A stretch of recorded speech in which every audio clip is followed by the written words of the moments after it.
Amma 7th anniversary dhamaka offers. Shop 599, win 777 exclusive prizes. WhatsApp లో order చేయండి, gift పట్టండి. నమస్తే, వెల్కమ్ టు సుమన్ టీవీ. నేను మీ సాయి భైరి.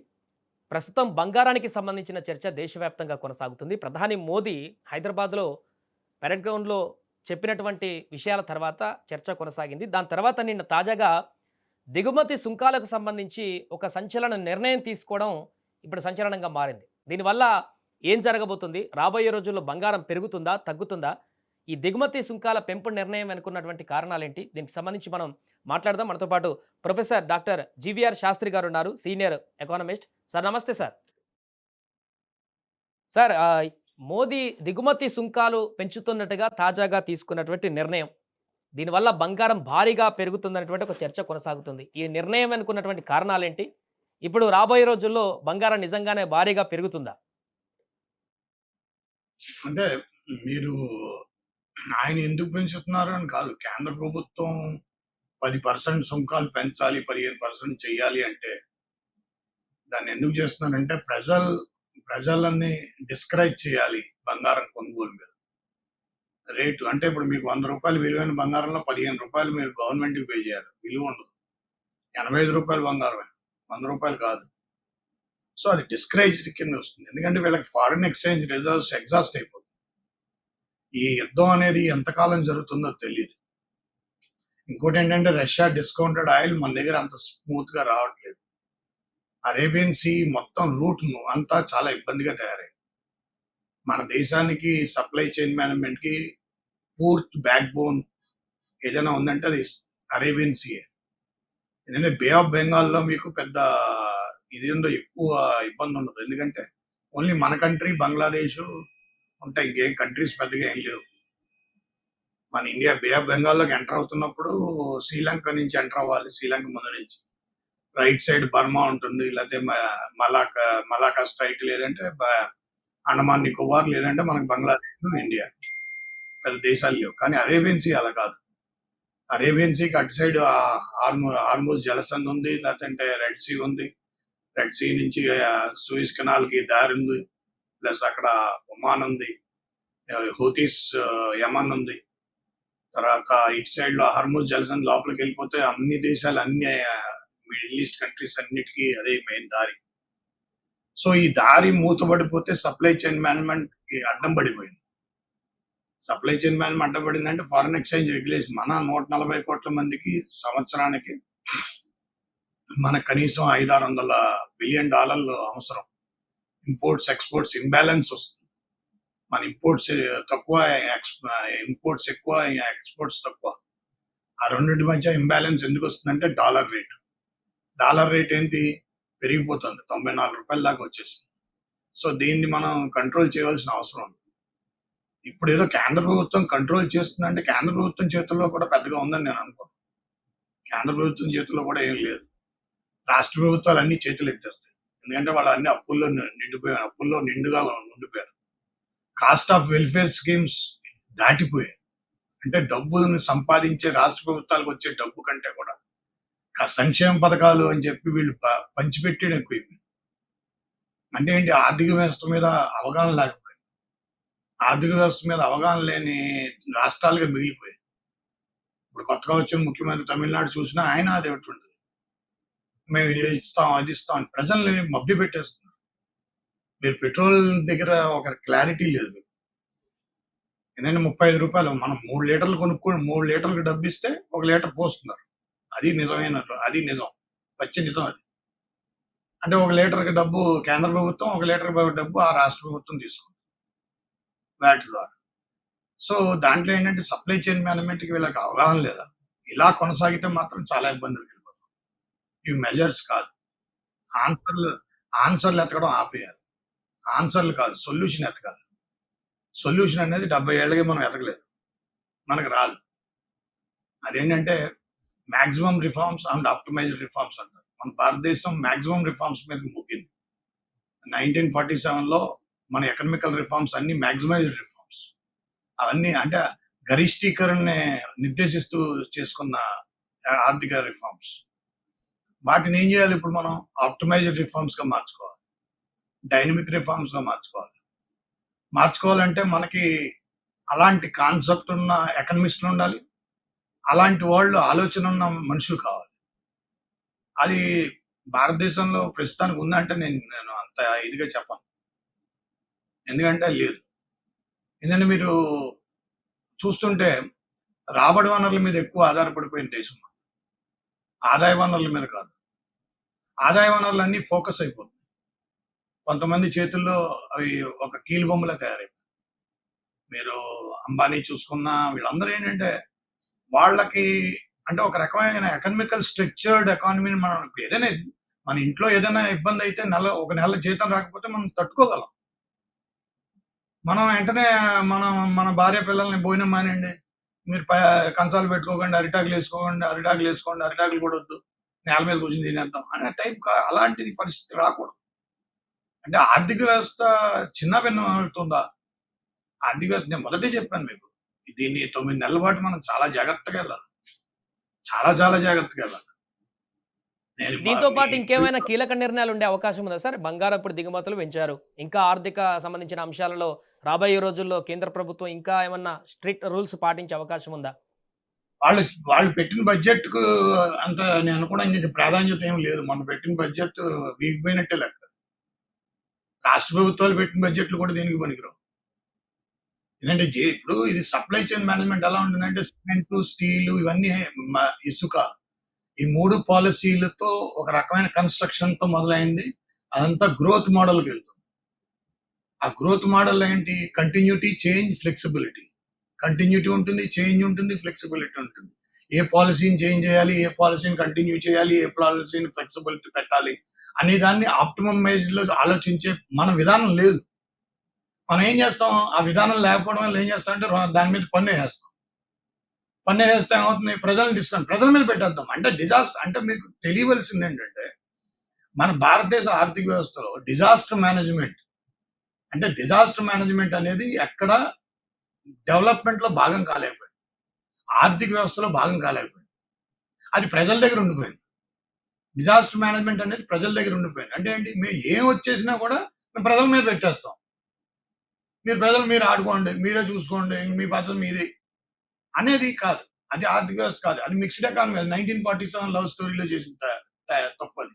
ఎందుకంటే అప్పుడున్న ఆర్థిక వ్యవస్థలో రెండే ఆర్థిక వ్యవస్థలు: socialistic economy, capitalistic economy. Socialistic ఎకానమీలో డిజాస్టర్ మేనేజ్మెంట్ ఉంది, క్యాపిటలిస్టిక్ ఎకానమీలో డిజాస్టర్ మేనేజ్మెంట్ ఉంది. కానీ ఈ మిక్స్డ్ ఎకానమీలో డిజాస్టర్ మేనేజ్మెంట్ లేదు. ఇప్పుడు వరదలు వచ్చి మొత్తం ఇళ్ళన్నీ పడిపోయి ఇదైతే గవర్నమెంట్ ఏం చేస్తుంది? లెక్క రాసుకొని ₹1,00,000 వాళ్ళందరికీ నష్టపరిహారం ఎంత ఇస్తుందో, 50,000, ₹1,00,000 అంతకుమించి ఇవ్వదు. కానీ అంతటితో ఆగిపోదు కదా అది. మనం 15-20 లక్షలు పెట్టి ఇల్లు కట్టుకోవాలి. అంటే ఎక్కడి నుంచి కడతాం? ఆ మూలధనం ఎక్కడి నుంచి వస్తుంది? మనం బంగారం అమ్ముకోవడం అవి. బంగారం అనేది it is not a show piece. It is a contingency. It is a contingency fund of every family. Contingency కదా, అది కాంటింజెన్సీ మీదకి వస్తుంది కదా. దాన్ని మనం ఆర్థిక వ్యవస్థను ఈ రకంగా ఆలోచించడం అంటే కేంద్ర ప్రభుత్వం ఈ నిర్ణయాలు తీసుకుంటుందని ఈ నిర్ణయాలు తీసుకోవాలి, తప్పదు. ఆప్షన్ లేదు. ఎందుకంటే మీరు ₹1,00,000 కోట్లు ఎంతో వాళ్ళకి నష్టం అయిపోయింది. ఆయిల్ కంపెనీలకు నష్టం 100% ఆయిల్ కంపెనీ నష్టం అయిపోతుంది. ఇందులో డౌటే లేదు. ఇందులో వేరే ఆప్షన్ ఉండదు. ఎందుకంటే $108 వెళ్ళిపోయింది, $110 వెళ్ళిపోయింది బ్యారెల్. అది ఎంత డాలర్కి వెళ్ళిపోతుందో ఎవరికి తెలియదు. ఆ యుద్ధం ఆగుతుందో ఆగదో తెలియదు. ఎందుకంటే గల్ఫ్ కంట్రీస్ లో డైనమిక్స్ మారిపోయాయి. డైనమిక్స్ పూర్తిగా మారిపోయాయి. అది ఏ రకంగా ఎమర్జ్ అవుతుంది, ఏ రకంగా డ్రైవ్ అవుతుంది, ఏ రకంగా కొత్త సిద్ధాంతం వస్తుంది అనేది ఎవరు ఊహించరు. నెలలో వస్తుందా, 2 నెలలు వస్తుందా, 3 నెలలు వస్తుందా, 4. కానీ మనకు వచ్చే సమస్య ఇది కనుక మనం 9 నెలల్లో ఇప్పుడు మనం ఏంటంటే రెండే మనకు విధానాలు. ఒకటి వ్యయ అంశాలు, అంటే ఎక్స్పెండిచర్ రిఫార్మ్స్ చేయాలి. 3 రిఫార్మ్స్ ఉంటాయి: income reforms, revenue reforms, expenditure reforms. Expenditure reforms మీదే ప్రభుత్వాలు పనిచేయాలి. అంటే వాళ్ళ ఎక్స్పెండిచర్ తగ్గించేయాలి. పూర్తి ఎక్స్పెండిచర్ తగ్గించేయాలి. కాస్ట్ ఆఫ్ గవర్నెన్స్ చాలా తక్కువకు రావాలి. సంక్షేమ పథకాలని చెప్పి డబ్బులు పంచిపెట్టడం ఉంది చూసా, అది జరిగే పని కాదు ఇంకా. ఎందుకంటే మీరు జీతాలు కూడా ఇవ్వలేని పరిస్థితి. ఎందుకంటే నాకు అనుమానం ఏంటంటే అది సెంట్రల్ గవర్నమెంట్ ఈ గవర్నమెంట్ ఉంచుతుందా అని నా డౌట్. ఎందుకంటే కొన్ని maybe 2-3 months down the line అవసరం అయితే గవర్నమెంట్ క్యాన్సిల్ చేసేస్తుంది. స్టేట్ గవర్నమెంట్ అన్ని డిస్మిస్ చేసి ప్రెసిడెంట్ రూల్ పెట్టుకుంటుంది. ఎందుకంటే ఆ ఒక ఆప్షన్ 356 ఉంది మనకి. ఎందుకంటే దేశం అంతా ఆర్థిక ఈ స్థితిగతి కనుక ఇబ్బంది అయిపోతే అది చేయాల్సి వస్తుంది. మైన ఆ పరిస్థితిలో పరిస్థితి ఉందంటారా సార్ మన దేశ ఆర్థిక పరిస్థితి? ఎందుకంటే ఇప్పటికే ప్రపంచంలోనే మూడో ఆర్థిక శక్తిగా ఎదుగుతుంది. నాలుగో స్థానం దాటేసింది. ఇలా చెప్పుకుంటున్న పరిస్థితుల్లో మీరు చెప్పినట్టు అలాంటిదేమి ఇంత లేదండి. దారుణం హ్మ్. ఆర్థిక వ్యవస్థ ఇప్పుడు 6, 7కే వచ్చింది. అలాంటిదేమీ లేదు. మీరు అలాంటివి లేని ఆర్థిక వ్యవస్థ మనం 3లో ఉన్నా, 2లో ఉన్నా ఉపయోగం లేదు. ఎందుకంటే మనది పర్ క్యాపిటా ఇన్‌కమ్ $2,200 ఉంటుంది. 2లో ఉన్నవాడిది, 4లో ఉన్నవాడిది పర్ క్యాపిటా వాళ్ళది 40,000, $30,000 ఉంటుంది. అంచేత మనది 150,00,00,000 మంది జనాభా. భారతదేశ ఆర్థిక వ్యవస్థ ప్రపంచంలో ఎటువంటి ఆర్థిక వ్యవస్థను సరితూగదు, సమానంగా రాదు. దాన్ని కంపేర్ చేయడం యాపిల్ టు యాపిల్ కంపారిజన్ అనేది జరగదు. మనది మిక్స్డ్ ఎకానమీ. నేను ఇంటిగ్రేటెడ్ ఎకనామిస్ట్. మనది మిక్స్డ్ ఎకానమీలో అలాంటివి చేయకూడదు. 3లో ఉందా, 4లో ఉందా, 3లో ఉన్నా మీకు ఉపయోగపడదు. 8లో ఉన్నా ఉపయోగపడదు. 10లో ఉన్నా ఉపయోగపడదు. అదేంటంటే గ్రోత్ రేట్‌ని బట్టి చేసుకోవాల్సిన విషయం అది. అదేంటంటే మనం చేయవలసిందేంటంటే ప్రజల దగ్గర 4 అంశాలు నిలబడతాయి. Health, education, transportation, communication. ఈ 4 వాళ్ళ పర్చేజింగ్ పవర్, వాళ్ళ కొనుగోలు శక్తి. వాళ్ళ కొనుగోలు శక్తి దేనికి వినియోగిస్తున్నారు? వాళ్ళు ఎక్కువ ఎడ్యుకేషన్‌కి ఉపయోగిస్తారు, లేదా హెల్త్‌కి ఉపయోగిస్తారు, లేదా వాళ్ళ ఫ్యామిలీ వెల్‌ఫేర్‌కి ఉపయోగిస్తారు, కమ్యూనికేషన్‌కి ఉపయోగిస్తారు, ట్రాన్స్‌పోర్టేషన్‌కి ఉపయోగిస్తారు. ఈ 4 అంశాల మీద వాళ్ళ కొనుగోలు శక్తి ఆధారపడి ఉంటుంది. సో, ఆ కొనుగోలు శక్తిని నిలబెట్టే బాధ్యత ప్రభుత్వాల మీద ఉంటుంది. అందుకే నేను రాష్ట్ర ప్రభుత్వాలకు చెప్పేదేంటంటే, మీరు మొత్తం మీ ఫైనాన్స్ మినిస్టర్‌ని ఆర్థికవేత్తలుగా పెట్టుకోండి. సోనియా గాంధీ, పివి నరసింహారావు వాళ్ళు ఆయన మన్మోహన్ సింగ్‌ని ఎందుకు పెట్టుకున్నారు? అలాగే కేంద్ర ప్రభుత్వంలో కూడా ఒక ఆర్థికవేత్తనే ఒక ఫైనాన్స్ మినిస్టర్‌గా పెట్టుకోవాలి ఈ టైంలో. రాష్ట్ర ప్రభుత్వాలు కూడా ఆర్థికవేత్తగానే పెట్టుకోవాలి. సంక్షేమ పథకాలనేవి మీరు డెవలప్‌మెంట్ అండ్ అప్‌లిఫ్ట్‌మెంట్ అన్నారు. అభివృద్ధి, చేయూత. అభివృద్ధి, చేయూత అనే పదాలకి, చేయూత అనే పదానికి కరెక్ట్‌గా డెఫినిషన్ ఉన్నా కూడా దాన్ని విరగ్గొట్టి, ఎనక్కొట్టి, చిరగ్గొట్టి దాన్ని బస్సులో ఫ్రీ, ఇందులో ఫ్రీ ఎవడిస్తారండి? ఎవడి డబ్బులివి? అవసరమైతే గవర్నమెంట్ ఎనాక్ట్‌మెంట్ చేసి మొత్తం ఎంతమందైతే రిచ్ పీపుల్ ఉన్నారో వాళ్ళందరూ ప్రజాప్రతినిధులు వాళ్ళందరి దగ్గర 50% ఆస్తులు సేకరించమనండి. తప్పేం లేదు. ప్రజాప్రతినిధులు అందరి దగ్గర 50% ఆస్తులు సేకరించొచ్చు. తీసేసుకోవచ్చు. కామన్ ప్రజల మీద పడిపోవడం కాదు. వాళ్ళందరూ వాళ్ళు సంపాదించుకున్నదేం కాదు. అది అందరికీ తెలుసు మన భారతదేశ ప్రజాస్వామ్య వ్యవస్థ ఏ రకంగా జరుగుతుంది.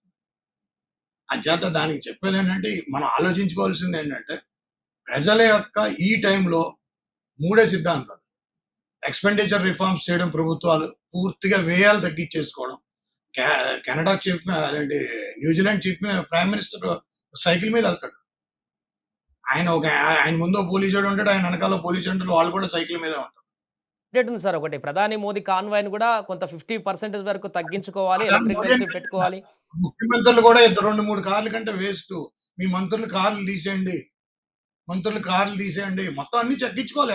ప్రజాప్రతినిధులు అందరూ తగ్గించేసుకోవడం ఇంతకు ఆప్షన్ లేదు. ఈ 9 నెలలు ఒక ఆర్థికవేత్తలా మీకు చెప్పేదేంటంటే ప్రజలకి తెలియని రాజకీయాన్ని ఎడ్యుకేట్ చేసేసారు. కానీ ఆర్థిక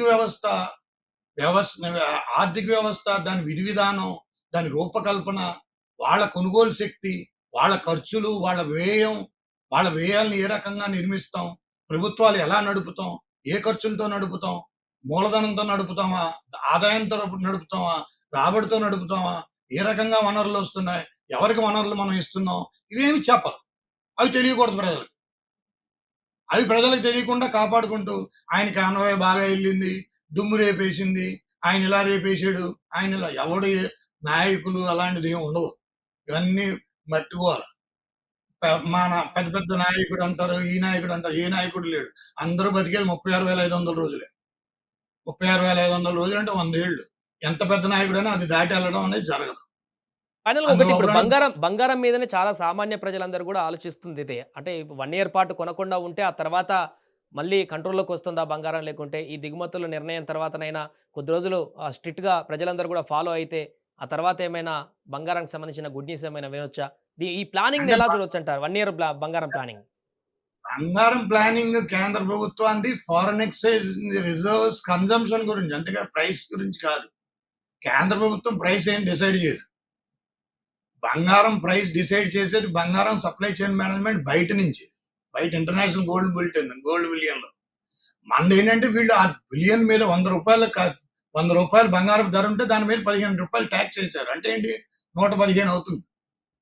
అంటే మీరు కొనుక్కునే రూ. 100 బంగారంలో ఆ రూ. 100 బంగారమే ఉంటుంది గానీ రూ. 115 ఉండదు. ఆ రూ. 15 మీరు ట్యాక్స్ కడుతున్నారు. ఆ ట్యాక్స్ కోసమనైనా ఆగుతారేమో అనే ఉద్దేశంతో ఇచ్చేశారు. తర్వాత మళ్ళీ కొన్ని ట్యాక్స్ తగ్గించే అవకాశం ఏమన్నా చూడొచ్చు మనం. ట్యాక్స్ తగ్గించడం అంటే ఇంకా అది ఎప్పుడు తగ్గిస్తారంటే వాళ్ళు తగ్గించొచ్చు, తగ్గించకపోవచ్చు. ఎందుకంటే ఫారెన్ ఎక్స్‌చేంజ్ రిజర్వ్స్ అంటే ఏంటి? ప్రభుత్వం దగ్గర అలార్మింగ్ వచ్చేసింది. ఫారెన్ ఎక్స్‌చేంజ్ రిజర్వ్స్‌ని సేవ్ చేయకపోతే ఎకనామికల్ సిట్యుయేషన్స్ బ్యాడ్ అయిపోతుంది. అది ఎందుకు అవుతుంది? మనం పెట్రోలియం ప్రైసెస్‌కి ఎక్కడైనా ఎక్కువ డబ్బులు పే చేస్తున్నామా? కోల్ కొనుక్కుంటాం థర్మల్ పవర్ కోసం. దానికి ఎక్కడైనా కోల్ మనం డాలర్స్ ఎక్కువ పే చేస్తున్నామా? ఎందుకంటే డాలర్ రూ. 60 ఉండే రూ. 65 ఉండే డాలర్ ఇప్పుడు రూ. 95 అయిపోయింది. అంటే ఏంటి? మనం 1 టన్ కోల్‌కొచ్చేది మనం 1 ½ టన్ కోల్‌కి పే చేస్తున్నాం. అంటే 1 టన్ కోల్ ఇంపోర్ట్ చేసుకుంటాం. 1 ½ టన్‌కి పే చేస్తున్నాం. సో, ఆ రకంగా మన డబ్బు మన ఫారెన్ ఎక్స్‌చేంజ్ రిజర్వ్స్ కన్జంప్షన్ అయిపోతున్నాయి. అందులో మేజర్‌గా బంగారం కూడా ఎక్కువైపోవడంతో బంగారాన్ని కంట్రోల్ చేస్తున్నారు. ఇప్పుడు ఎలక్ట్రిసిటీని కూడా ఆదా చేయమన్నారు. నేను చెప్పేదేంటంటే ప్రతీదీ ఆదా చేయండి. బ్రాండెడ్ ఇప్పుడు అదే కాదు. బ్రాండెడ్ కార్లు కొనడం గాని, బ్రాండెడ్ బట్టలు కొనడం గాని, బ్రాండెడ్ ఐటెమ్స్ కొనడం గాని ఇవన్నీ మీరు తగ్గించేయండి. పూర్తిగా తీసేయాలి. ఈ 9 నెలలు చాలా క్రూషియల్ 9 మంత్స్. ఈ 9 మంత్స్ కరెక్ట్‌గా ఎళ్ళకపోయి కామన్ మ్యాన్ పర్చేజింగ్ పవర్‌లో తేడా వస్తే వచ్చే 7 నుంచి 9 ఏళ్లుగా దీని ఎఫెక్ట్ వచ్చే 7 నుంచి 9 ఏళ్లు పడుతుంది. మళ్ళీ రికవర్ అవ్వడానికి శ్రీలంక. శ్రీలంక ఇప్పటికి రికవర్ అవ్వలేదు. బ అంచేత ఆర్థిక వ్యవస్థ ఒకటి గుర్తుపెట్టుకోండి. అర్థశాస్త్రం వేరు, రాజనీతి శాస్త్రం వేరు. వీళ్ళేం చేస్తారంటే రాజనీతి శాస్త్రంలో అర్థశాస్త్రాన్ని కలిపేసి చెప్పేస్తారు. అందువలన ప్రజలకు అర్థం అవ్వదు. అది ప్రజలు అర్థం ఇప్పుడు నేను చెప్పేది అర్థశాస్త్రం ఒకటే. రాజనీతి శాస్త్రం అక్కడ మాట్లాడలేదు. రాజకీయం మాట్లాడలేదు. నాకు అవసరం లేదు. సో, దేనేంటంటే ప్రజలకి నేను చెప్పేటప్పుడు నేను ఒక ఆర్థికవేత్తగా ఏం చెప్తాం? నేను డాక్టర్ ఆఫ్ ఎకానమీ. ఎకానమిక్స్ మీద నేను డాక్టర్. నేను దాన్ని ఇచ్చేయగలను. సో, దానికి జరిగే ఎటువంటి ఇబ్బందులు, ఎటువంటి మనం ఇచ్చేయగలం అనేది నేను right. Thank you so much sir. అది ప్రస్తుతము దేశంలో నెలకొన్నటువంటి ఆర్థిక పరిస్థితికి సంబంధించి రాబోయే రోజులలో గనక కఠినమైనటువంటి నిర్ణయాలు తీసుకొని ప్రజలు కూడా కఠినమైనటువంటి నిబంధనలతో గనక ముందుకు వెళ్ళకపోతే చాలా దారుణమైనటువంటి పరిస్థితులు వచ్చేటువంటి అవకాశం ఉందంటూ కూడా చెప్తున్నారు. దానిలో భాగంగానే బంగారం పైన ఇప్పుడు దిగుమతి సుంకాలు పెంచడంలో కూడా ఆ బంగారం వైపు ప్రజల వరకు కూడా మల్లక ఉండడానికి కేంద్ర ప్రభుత్వం చేస్తున్నటువంటి ఒక ప్లాన్‌గా తెలుస్తుంది. ఏదేమైనా రాబోయే రోజుల్లో దేశంలో ఆర్థిక పరిస్థితులకు సంబంధించి బ్యాలెన్స్ ఏ విధంగా ఉంటుందనేది వేచి చూడాలి.